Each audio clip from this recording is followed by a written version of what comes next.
Hey everybody, this is Freeman Dumelo coming live from Limpopo province in a small village called the Mahokubiani village. I was born in this village and raised in this village by my grandmother. We left here a couple of years ago. After coronavirus, we decided to come back and do something for the people. We built here a convenient retail store after realizing that my community that raised me, it was going through a challenge of traveling about 60 kilometers for their normal retail stores. We realized that it is in their need to develop something in the community that they live in so that we can restore a bit of their dignity and they can be able to conveniently eat healthy food at Batu Fresh Market. We built it for the people, that's why we call it Batu Fresh Market. This is my story. We're writing it and we're shooting it for every young person in South Africa to say that it doesn't have to happen in Pretoria, it doesn't have to happen in any urban areas. Your community needs you right now. Find something that you can do in your community, something that they need, and you can be able to offer that consistently. This is my story. My name is Freeman Dumelo. Thank you.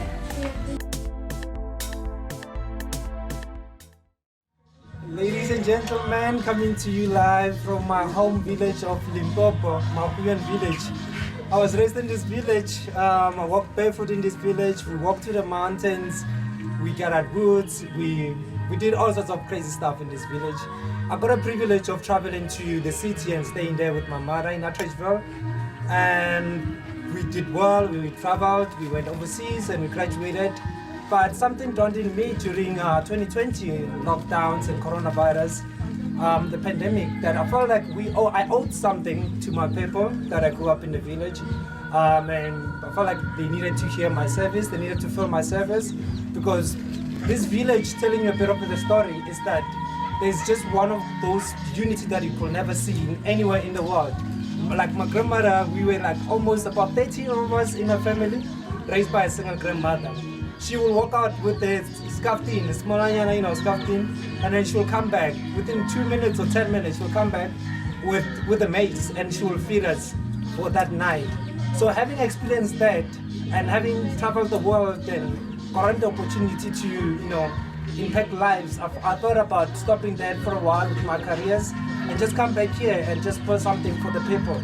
We are gathered today here at Batu Fresh Market, and we are doing season 4 of Progressive Podcast, where we are pushing conversations that matter, where we are just enlightening young people about the world we live in and what's coming and how they can prepare themselves for that world.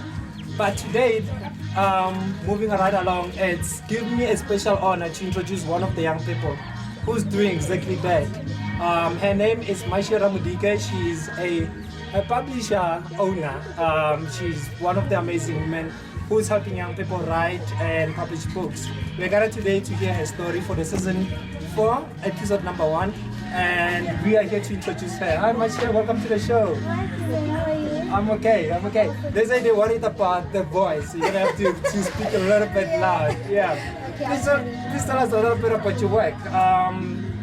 Who's Marcia? Let's start there. And where's she from? And how did the work of Evident 50 writing books start about? Okay, my name is Marcia Ramodike and I'm 26 years old. I'm from Joburg, but then I'm from Italy. So the thing of writing started when I was 10 years old. I went to a school where literature was introduced to us.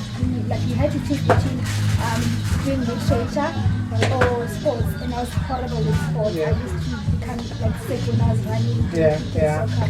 So when literature was introduced to us, I just sat down and read a book, and then I fell in love with writing. And from that day onwards, I told myself that after reading Francine Bruner's I told myself that after this day, all I want to do with my life is to write. So I wrote an award-winning book. I sold over copies, and I told myself, okay, I've done everything that I wanted to do as a writer, and what's next? That's when I opened a publishing company, because I wanted to help people and write for other people. Because people believe that in order for you to write a book, you have to be a good writer, and that's not the case. So we came with the concept of ghostwriting, to write the book for you, publish for you, and then you help you sell it and help a lot of people. Amazing, man, amazing. Now, for those who don't know, villages across everywhere in South Africa right now, they are remotely located, almost far away from town. And mostly of them, almost 90% of them, the conditions of the schools, you'll find them, as compared to the ones in the urban areas, the standard is way too low. But for an incredible lady like Marcia, who is rose to pick up a book and study, it's very rare. Now, my interesting question that I want to ask you is, how do we inculcate a culture of reading in South Africa right now? Because reading and access, and also achieving access to books, like for young people in the rural areas, how do we achieve that? I think people that have passion and people who like believes in bringing changes in rural areas and places out there, that they're the ones that can maybe come up with the concept of saying that, okay, I want to write a book and show young people, like maybe like you, if you write a book here, you show young people around here that a person like from this place can actually write a book, not someone that is from the city, not someone that is out there. So people who are from that area are the ones that can bring change. Like if I write a book, then I'll be motivated, okay, I want to write a book like Freeman, because people like from villages don't have like resources and whatever. We believe that I cannot do this because I'm from here. Where am I gonna go? Where am I gonna get resources? But then if you do it, then they're gonna come to you and say, how did you do it? And then you will change. Absolutely. Oh man, that's so beautiful. That's so beautiful. Now, going about with publishing a book, you are a publisher, you own the company, you understand the whole process. How does one go about in writing a book and getting it out there? In our company, we ghostwrite for you, or we bring the manuscript to us, we edit, we do the covers, but then everything we do the concern. And then we print and then we sell it. We like find radio interviews for you, or TV. We work with Drum Magazine now. We work with Daily Sun. We work with Rise FM, Energy FM, and give you those radio interviews. But then it all depends on the kind of package that you choose. And then we print for you, courier them to wherever you are. And then we also help you sell, mentor you through the writing process and the selling process. So that's what we do. Wow, amazing, man. Now, in wrapping it up, you are a young person who's out there, man, with a bigger drive than anybody else that I've ever actually met. Especially as young as you are, coming from the village as you are, it's quite few people who get to do that. But my bigger question is, what is the bigger goal for Marcia? What is, and also what is the hopes and dreams that you have for the continent? And lastly, how do people find you? They can text me on Instagram as Marcia _ Ramodike. On Facebook it's Marcia Ramodike. On LinkedIn and Twitter it's at Marcia Ramodike. And then that's where they can find me.